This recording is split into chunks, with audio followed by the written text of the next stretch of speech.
د هغه قاتلان غواړو د چا نه غواړو د ایس د ډیسي نه غواړو 3 ورځې مخکې هغه راغلی و هغه ته یې ویل چې موږ تا ته لیو والا درکوو نن مشر نشته نن ایسي نشته دی نن ډیسي نشته دی په دې کې دا 6 میاشتې ووتلې هغه پر موږ هسپتال ته راغلي وو او ویل سبا یې لار راکوي نن یې لار راکوي چې دننه به کالوني ته شو ټلیفون به ورته وشو راشه چې کالوني ته به دننه شو هغه نشته دی دا ټول د دې کارونه دي زه د دې 2 ورځو دا قاتلان غواړم د ایسي د ډیسي نه او که دا قاتلان یې موږ ته رانه کړ دا در به د هغه پورې جاري دا به اسلام آباد ته ورسي کراچۍ ته به هم ورسي هغه پورې به جاري څو پورې چې دا قاتلان موږ ته په لاس نه وي راکړی شوي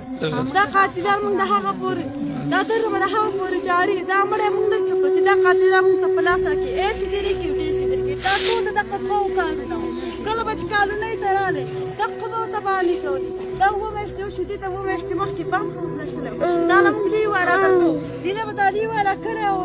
ورکوي ولې سهار دی راتلی نه شي ولې څه دغه خو نه دی ځناور خو نه دی خو انسان دی د کاله مخې ته موسېږي وایي دا به تاله موږ 3 ورځې بعد درکوو نن ایسي نشته دی نن ډیسي نشته دی دا وي ته بانې کولې اخر دا چې مړ یې کړو موږ د هغه په شهادت باندې نه یو خفه زه پرې ډېر شکر وباسم چې شهید شو خو موږ د هغه قاتلان غواړو زما یو باچه دی هغه د 6 میاشتې دی زه د هغه څه